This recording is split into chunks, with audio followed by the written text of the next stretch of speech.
Case number 25-CR43041, the State of Ohio versus Stefon Scott. Mr. Scott is before the court with his counsel, Mr. Ernst. Ms. Nicholson, on behalf of the State of Ohio, we're here for sentencing.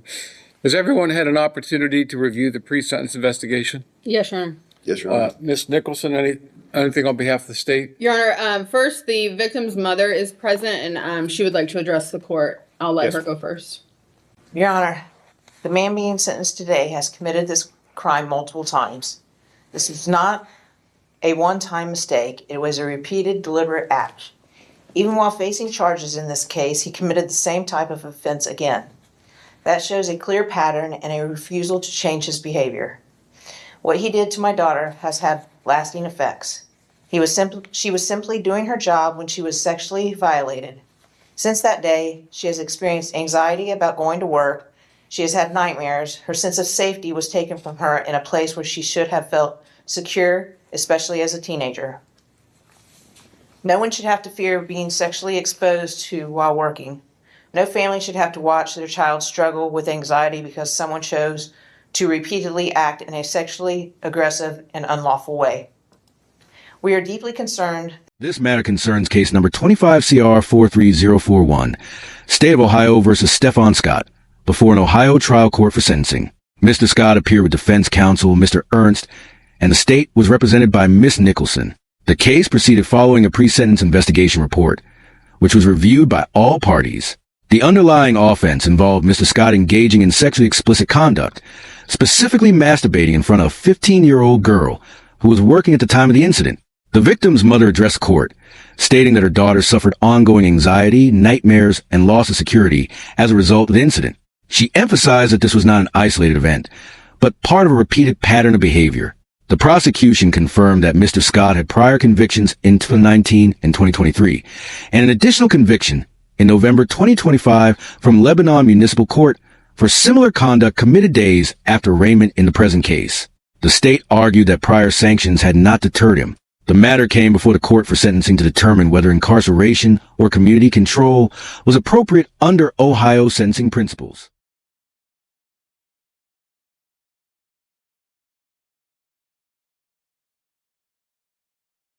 That without serious consequences, this behavior will continue and may escalate.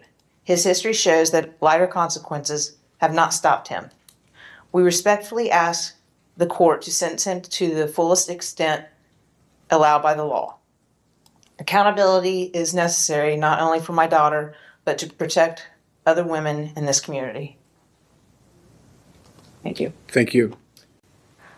The state agrees that this is a continued pattern of conduct that has not been altered by previous consequences. He has convictions in May of 2019, May of 2023. He had the offense, which is now a conviction, in November of 2025 in Lebanon Municipal Court that occurred days after being arraigned, in this case, in the lower court, where he was given no bond. And was walked in on the warrant, a bond was not set, and days later he committed the offense that was charged out of Lebanon Municipal Court.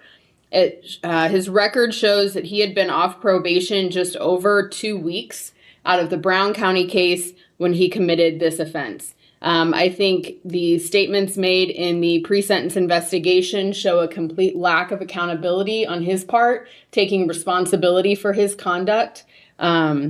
And based on all of that, the state would be asking for the maximum period of incarceration. The court is not required to impose community control in this case, and I believe the defendant's history shows that he is not amenable or appropriate for community control. Additionally, if the court were to find that community control is appropriate, we would ask that he have a no contact so that the victim can go to work and have some peace of mind. Additionally, in further looking at the jail time credit, I believe he is entitled to 4 days of jail time credit in this case. He walked in on the warrant and was given no bond. No bond was set in the Warren County Court, and he was never taken into custody. He was arrested on November 2nd for the Lebanon Municipal Court case. At his arraignment on November 21st, in the Common Pleas Court after indictment, he was issued a cash bond out of this case, which he then posted and was released on monitor on November 25th. And so he was not held on any bond related to this incident until November 21st of 2025. All right, thank you. Anything from probation? Nothing further, Your Honor. Mr. Ernst? So I've been in pretty constant contact with Stefon since this happened. He did do jail time, whether there's credit or wherever it happened. It did create within him a change, Your Honor, and it's kind of as follows. If you recall in this case, we did ask to modify his release to allow him to go to work. He is employed at PAX here in town, and he got with child support. He has a 7-year-old son that he's current on child support. They have worked with him to allow him to become employed, and he's current there. There's some things that adversely affected him during this time, and particularly during the time he was incarcerated. Up till now, he's not been able to see his 7-year-old son, and his mother of his child is not against him. She's not filed anything. He has been without now for 4 months. The ability to participate in the sports that he was doing before this happened, as he's able to with Faith Building Church here up by the Y.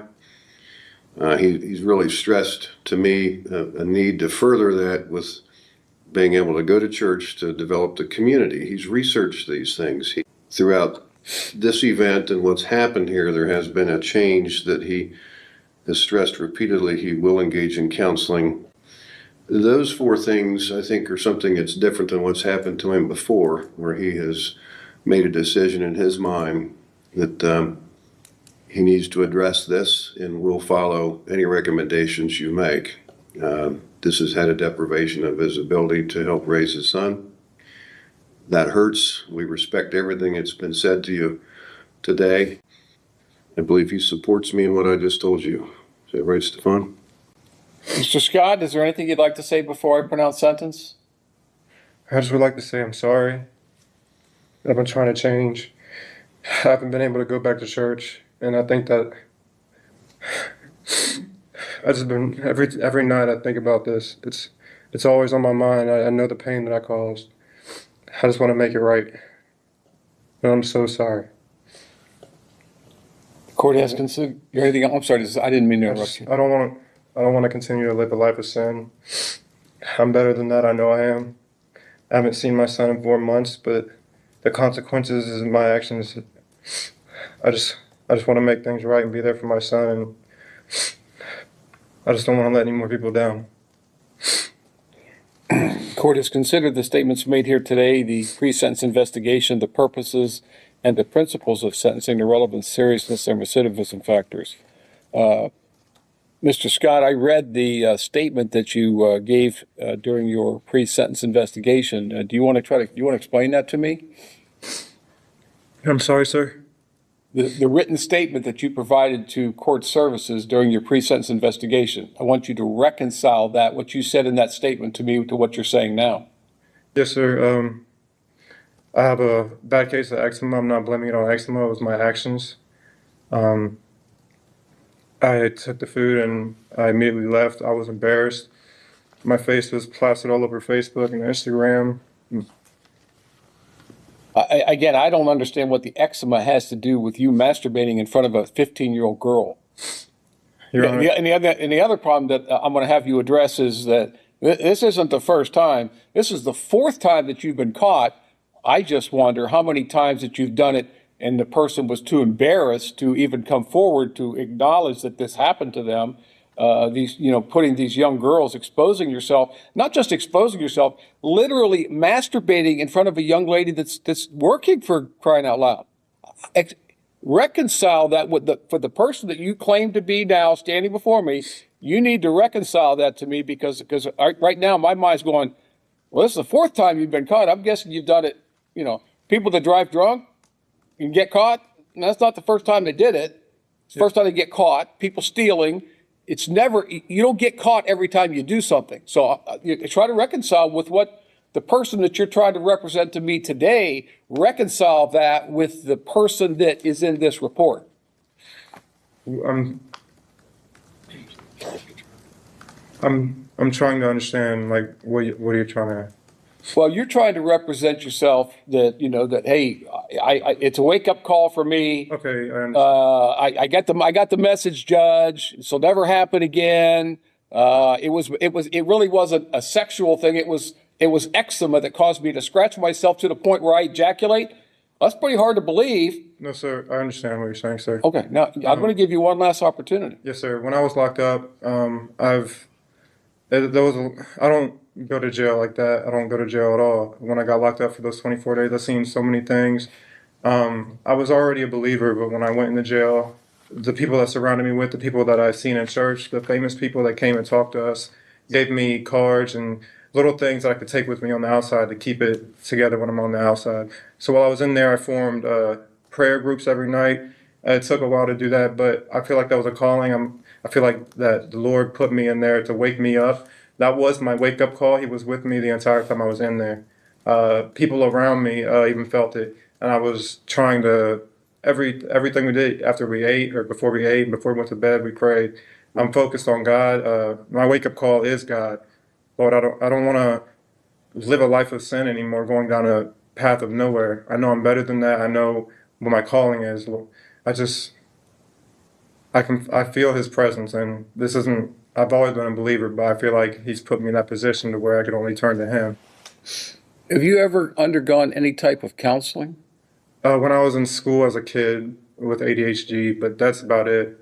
I was talking to a therapist in probation, not a therapist, but the woman who does the packet with me. She's told me about people and solutions that I said I was interested in, because she recommended me to do counseling, and I thought that was a good idea. And you've engaged in that counseling?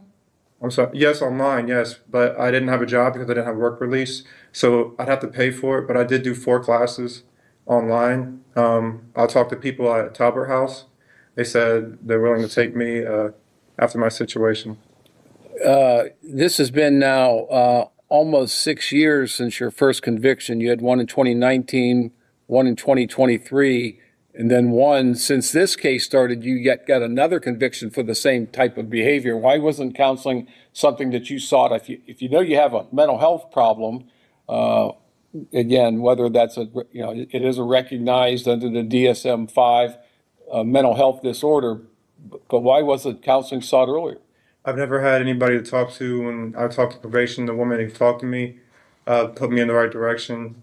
I never thought it was something that I needed until I heard it from her. And the things that we talked about the police and how, things in my past, she said, I think you need counseling because this is a recurring thing. And I realize now that I'm at home, I can't walk around without looking out the window. She explained to me these things are not normal. Me, growing up, I always thought it was normal in the environment that I grew up in. Realizing what she has told me, I feel like you thought this was normal behavior? No, when I like the things that we talked about, like when I walk around in my house, I have to peek out the window or just do things that normal people don't do.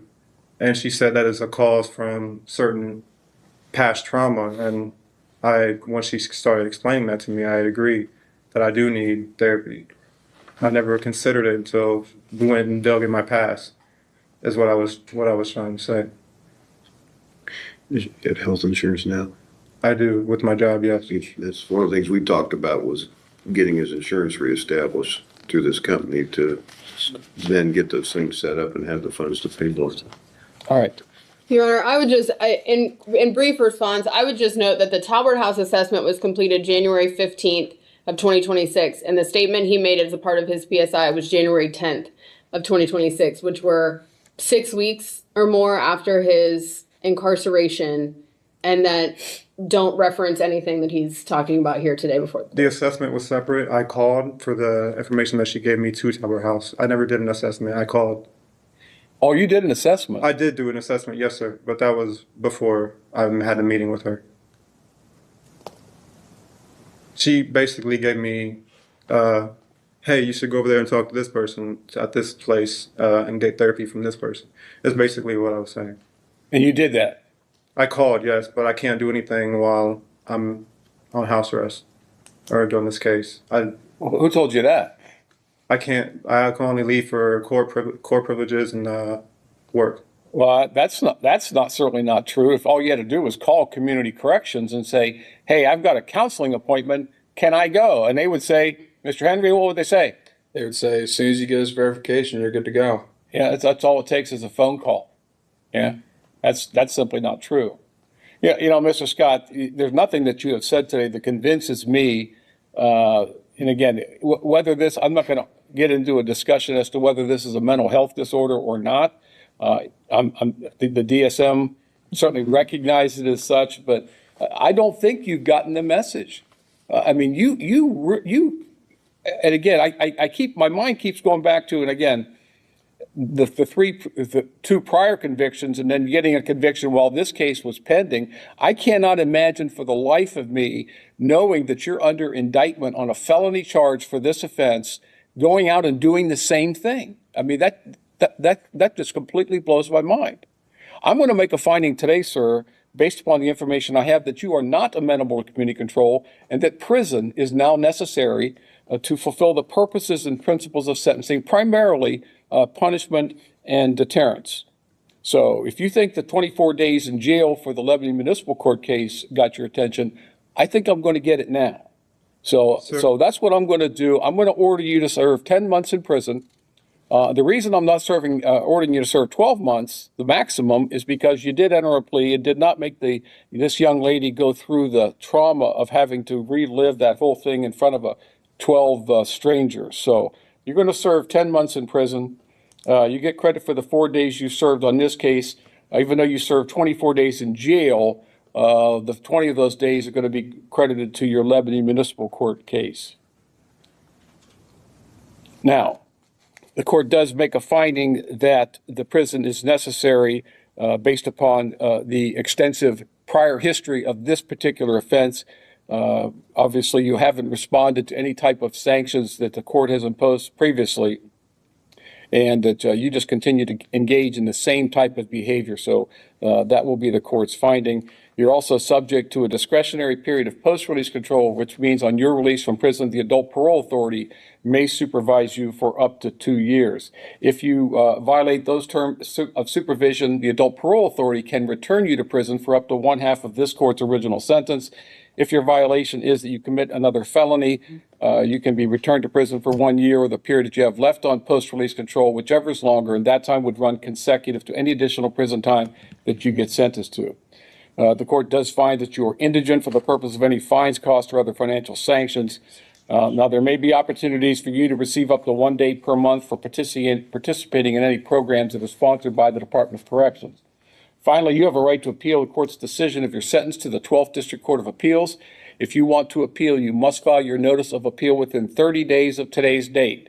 If you can't afford to pay for the transcript or anything necessary for your appeal, that can all be provided to you at no cost. If you cannot afford an attorney, I will provide, or the court will provide one to you at no cost.